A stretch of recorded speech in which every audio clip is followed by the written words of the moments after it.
Mark Halperin, what was the president's strategy? We're coming up on a deadline, and the president decided to please his base, push back against the Republicans. I guess the question is, because we all know a deal has to be done, is this sort of showmanship? You know, a lot of times you go out there and both sides, and they act tough so their base will be appeased, and then they quietly work the deal behind the scenes. Are we on the 7-second delay today? Oh, Lordy. No. I wanted to characterize how I thought the president behaved.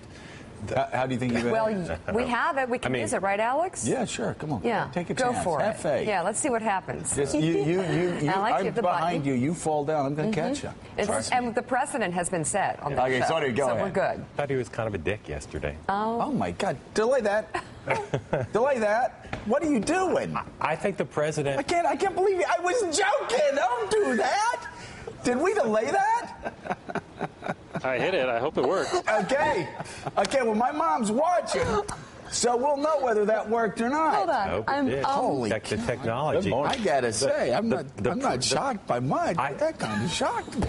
I mean, seriously, you can't shock me. I was just shocked, Willie.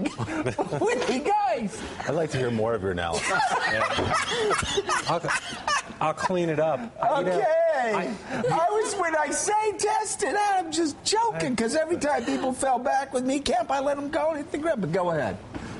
Catch me now, I'm falling. Okay. I think that the president was posturing, as you said, to try to... What Republicans have on their side now is they think if the deadline doesn't get met, that the president's going to get the blame. The economy will be in chaos, perhaps, but whatever is, the president will get the blame. Unlike in the showdown they had over the potential government shutdown.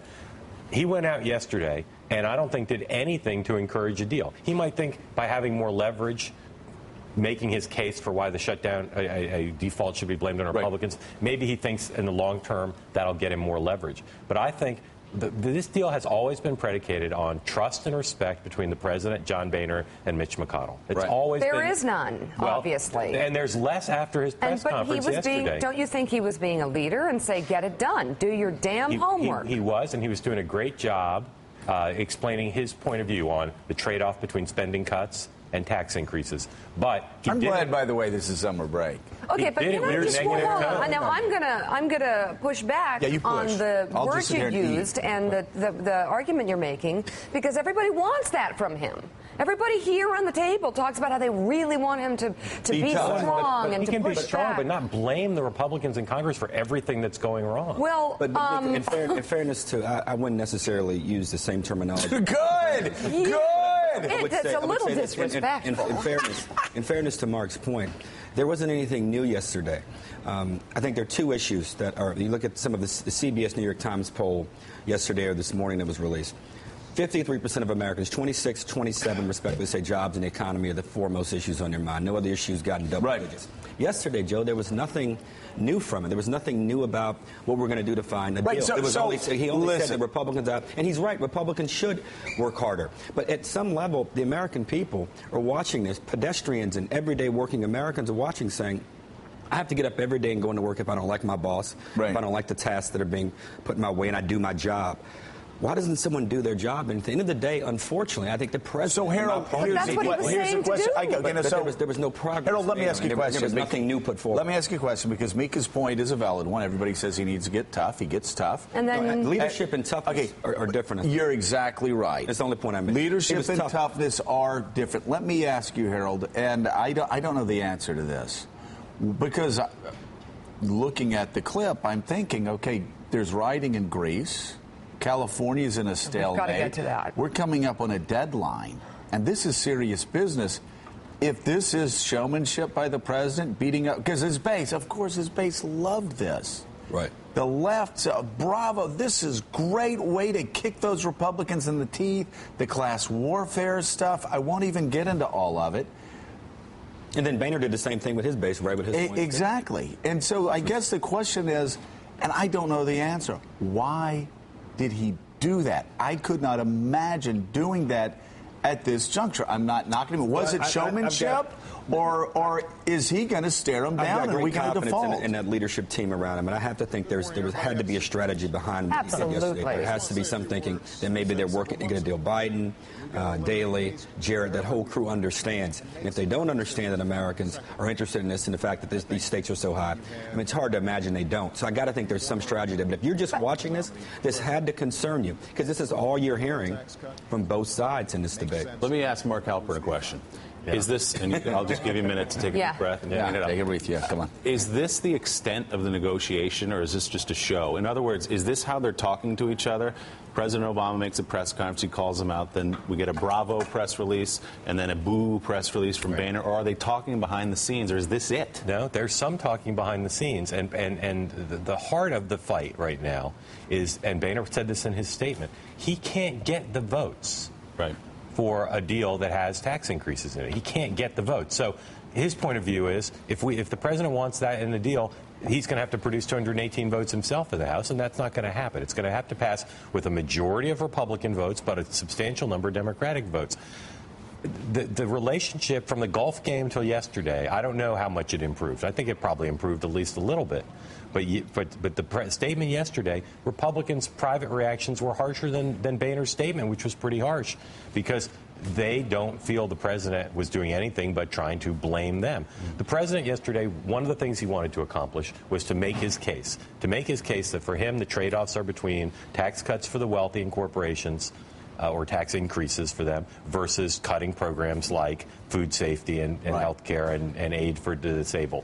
He wanted to make that argument, and that's fine. But he did it in a way that said, well, blame the Republicans for what's going on. Well, maybe they should be a little. But I think, in fairness to Mark's frame there, had he said, look, we've made cuts, we've agreed to cuts to Medicare and Social Security and Medicaid. Now we're asking Republicans to agree to some revenue increases around taxes. That debate wasn't framed the right way. It sounded like the same. If you're just watching it and you don't follow politics, you say, wow, this is the same argument that's been going on now for the last year and a half. Right. In particular, the last 3 months.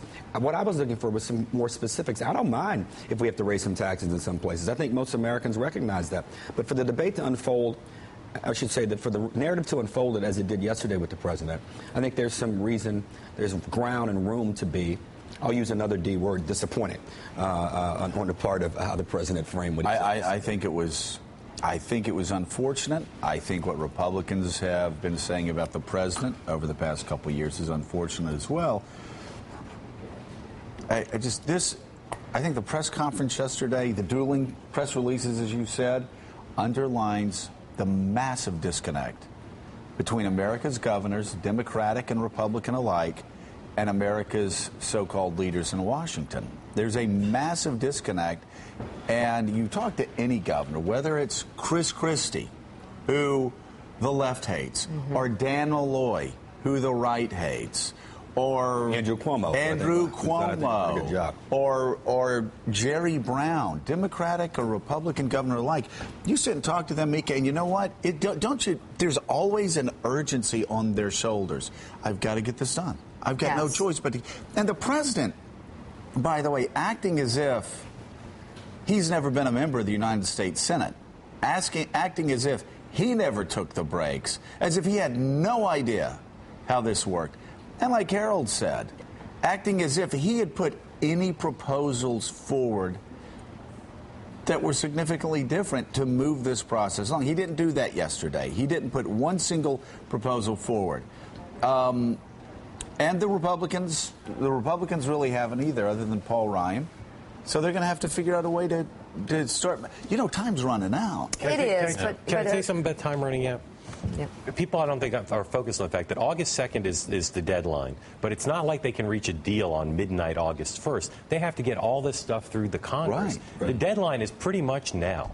They need to get to work. Part of the urgency of the president was they have to get to work now. Now where he was absolutely right. The Democrats and Republicans, they ought to stay and work. If they don't work through this 4th of July, I think that point he made yesterday is one that every American can and they should stay there. Guess what? I agree. Guess what? They should stay there. The president should stay there. I agree. Likewise, I would agree. Dick Durbin yesterday was saying, well, we can't do anything until the president tells us what to do, so we might as well adjourn. Really? Yeah. I like him, but if the president's saying you guys do it and don't go on vacation, and Dick Durbin, his closest ally in the Senate, saying we can't do anything till the president gives us a framework, come on. These are two extraordinarily close allies. And you listen to what they both said yesterday, and it leaves you thinking nobody's in charge in Washington. So I will say tonally, were I a Democrat, a member of the base on the left, I would have been pleased with the president's press conference. But that gets us no closer to, I mean, Republicans might as well have been talking about abortion. If I was unemployed, yesterday. I would not have been. No. And I would not have been pleased with Boehner. You're upset and disappointed with the whole process. And no doubt. That's the only reason I think there's got to be a different frame on the part of the president. Hey, let's check on our technology. So let's see how that technology, what year was that? From December 2008. Let's see if it's working. Did it work? You still try to figure it out. What do you mean? See, you know what? I knew. End of my career. No, it may not have worked. We're exploring. This conversation obviously will continue, but I think for men, all of you at this table, it's so surprising. You guys don't know what you want. You don't. He was talking about Gephardt. You don't. You were talking about exactly. You always want something different from the president. Oh, yeah. That's it. We have a